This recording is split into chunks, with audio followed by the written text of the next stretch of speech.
presented me the right evidence. I could be convinced we're walking on a flat earth. Oh, we're minutes from the rapture. That the moon landed never happened. That they planned it in a studio in Hollywood. Yeah, they really got us good. Ooh, I bet I sound like that when I say I know you're coming back. And you're speaking to me through the internet. Obviously you're still obsessed. Maybe I've cracked the code, or am I falling down a rabbit hole? I heard that you said we can't be friends. I'm thinking that was a hidden message. You're still in love with me, clearly. That's my favorite conspiracy theory.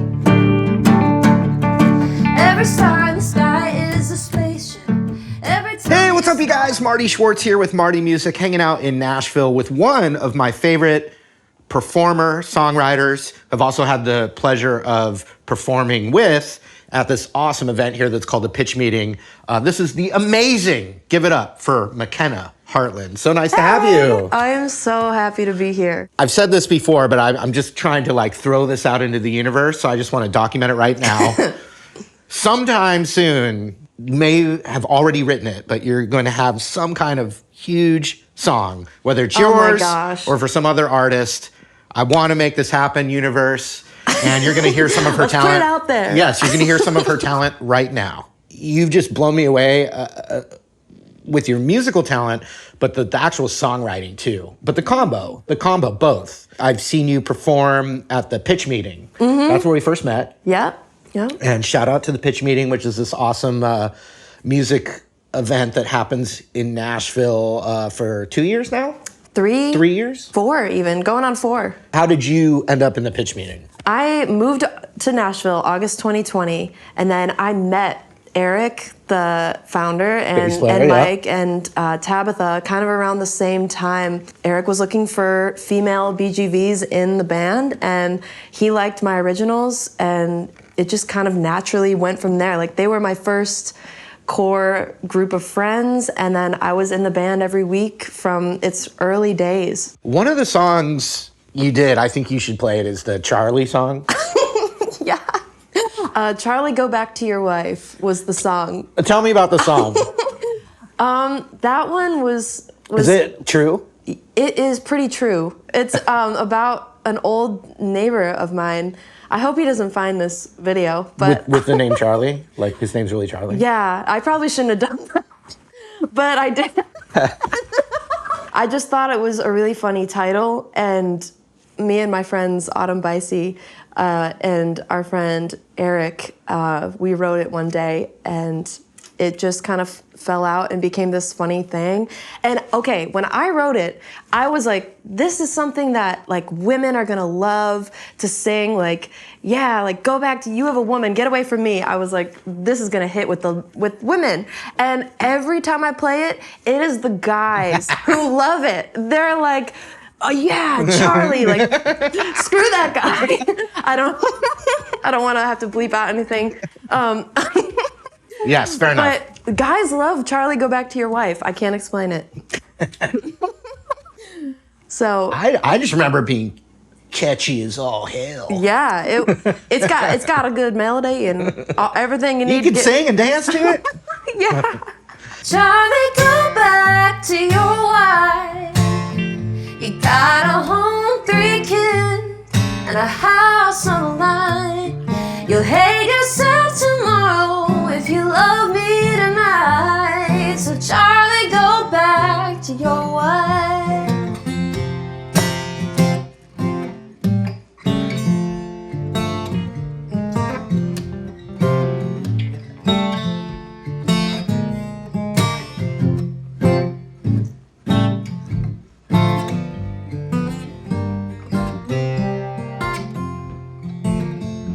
So how from Chicago are you saying hey and everybody? Well, I do like to do accents every once in a while. And did you do theater and stuff like that? Okay, everyone thinks I'm a theater kid. Somehow I'm not. I think people think that just because of my accents and like how I'll sing just in conversation. Okay. I did sports as a kid, and I did a little choir. I mostly just always knew I had a knack for melody and singing. And then when I was in high school, I turned to writing songs and teaching myself guitar and piano. And I didn't have a musical family. No one was really even like, we didn't have a record player. No one was like showing me old music or anything like that. Right, which is always like the cool story with artists. Like, I'm not trying to be a pick-me, like, I didn't even listen to music till I was 25. I just, was learning to play Taylor Swift songs and getting my hands on chords and learning how to write. And like I think senior year of high school is like around when I would try to write songs. Cool. And I've been going at it ever since. do you have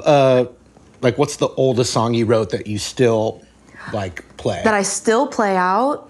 Probably my song "The Apple," Okay. which is out and everything. That's probably the oldest song that has. How old were you when you wrote that?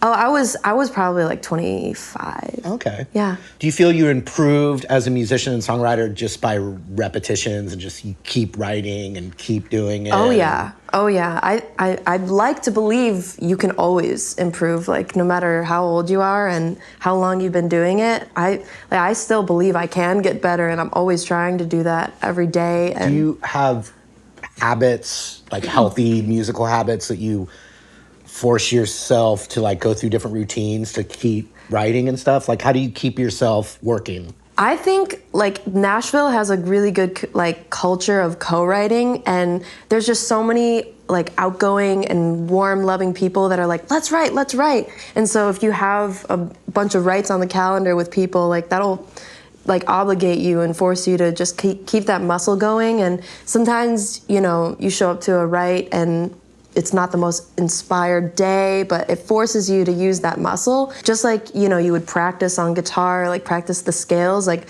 coming up with lines and rhymes is another muscle. And Did learning other people's songs help? Oh, a ton. Yeah. I actually, before I signed a publishing deal, I mostly made my living as an adult from cover gigs.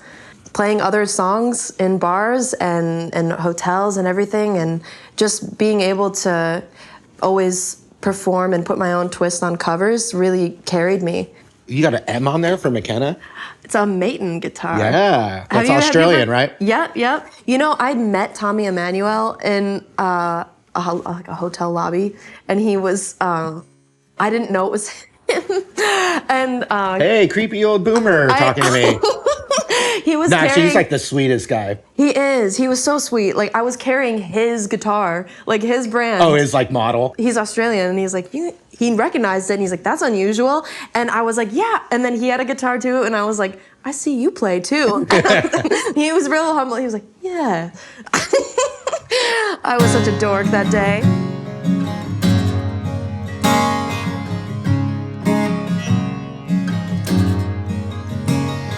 I'd give up forever to touch you, 'cause I know that you feel me somehow.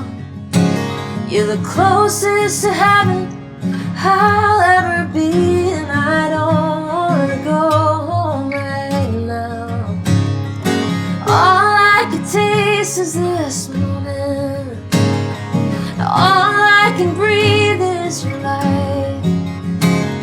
Sooner or later it's over. I just don't wanna miss you tonight. And I don't want the world to see me, 'cause I don't think that they'd understand. When everything's made to be broken, I just want you to know who I am.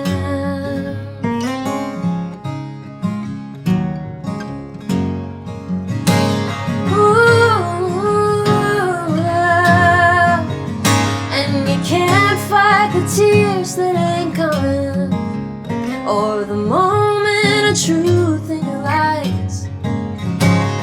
But everything feels like the movies. Yeah, you bleed just to know you're alive.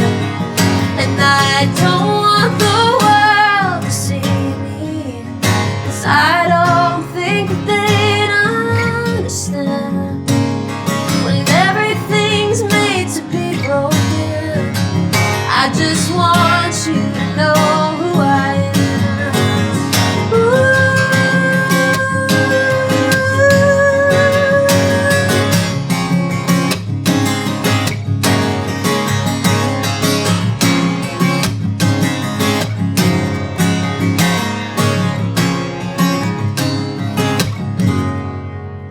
And I don't want the world to see me, 'cause I don't think that they'd understand.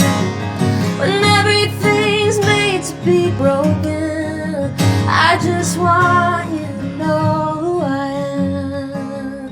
I just want you to know who I am. So what Yeah. what are you working on? I'm working on a bunch of recordings right now, and it'll eventually be an album, and I'm gonna release them as singles for sure. I'm just like working through this big pile of material that I've written over the past couple years and picking the very best of it and recording it and making sure, you know, the arrangements are perfect and the sounds are right and just making some magic. Who gives you guidance and help with that, or are you just like by yourself in that? I think like the producers that I work with definitely guide certain choices, like guitar tone wise or vocal take wise and harmony wise. But it's mostly me driving the ship. Yeah, are they big arrangements or more like intimate sounding? They're both, because that's the thing about my music that I want. I want the smalls to be really small, and then I want the bigs to be big. And it takes a while to really crack that in a recording sometimes, but I have some right now that I'm really excited to show people. And I really like singing in that intimate way where, you know, it feels like the singer's right there in the room with you, and then when the band kicks in and the instrumentation is like in full swing, it just has that energy to it, and I like the best of both worlds in that way. The stuff I'm working on is very like singer-songwriter with some country influence and some pop as It's well. funny. It's almost like anything where the guitar is prominent, you can call country now. Honestly, that's like the I've only thing with noticed that. guitar now. Yeah. What is that? It happened that way. Like people hear like country. So tell me about the It's a rubber bridge. rubber bridge. Okay, Yeah. so tell me about that. So this gives the strings sort of like a muted quality, and Yeah. the strings are tuned to C standard. So an E shape is C major. Oh, I see. So And- it's tuned down. Yeah, it's tuned down, and it sounds cool on its own when it's not even plugged in, but when you plug it in, it has this very big, sort of, very deep, rich sound. And those are flat wounds on there? Yeah, and I've been loving. So that adds a different quality too. Yes, like the low tuning and the rubber bridge kind of creates this mood. The Makena sound. Yeah, I've built a lot of songs around it. And It's a proprietary sound. yes. Patent yes. pending.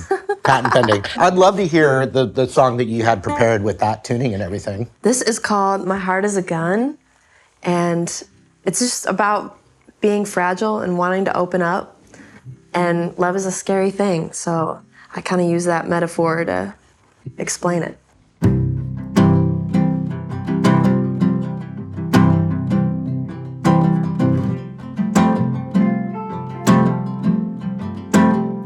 My heart is a gun. I've had the safety on. I've been treading lightly, trying not to set it off. And if you look closely, it's still smoking from the last time I let someone take a shot at loving me.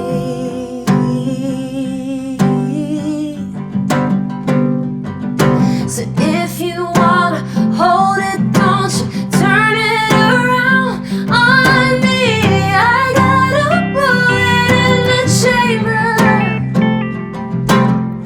I've seen this one before. The click, the flash, the roar. We'd be much safer as strangers. My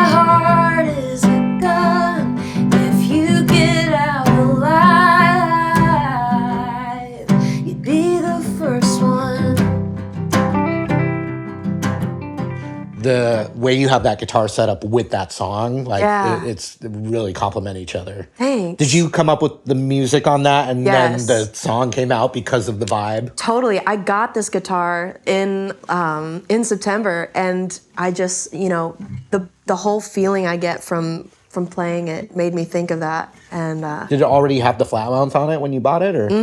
I got it at Fanny's House of Music here in Nashville, and Simon Martinson, he's like, there's this baritone rubber bridge guitar, like you need to go there and get it now.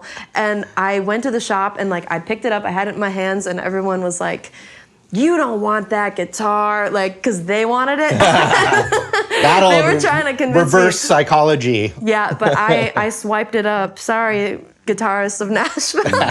Did you learn piano before guitar, or at the same time? I took them on all at once, and I tried to, learn the triads on piano, and I tried to learn chords, and went from there. So I'm not really, I would say I'm a better guitar player than piano player.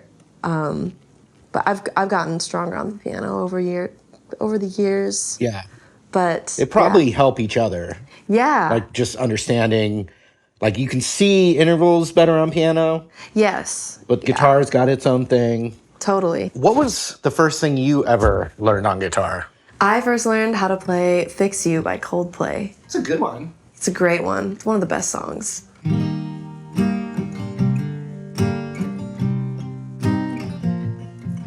When you try your best but you don't succeed,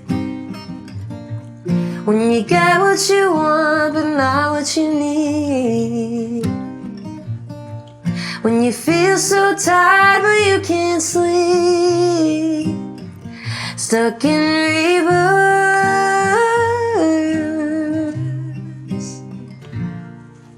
And I ran with that. All right, just want to thank Makena Hartlin again. You guys, check out all the links below. You're posting lots of great stuff on social media. You post your middle school journals on there. True story. I've learned so much about you from that. I'm still the same. But anyway, you guys, check the links down below. You've got awesome music, new music coming out. And then also, if you are in Nashville, you should, on Tuesdays, check out the Pitch Meeting, which is a great event as well. And I just wish you, further success and, wish you all the best. Means the world. Of course. Thanks again, you guys. We'll see you later. Bye.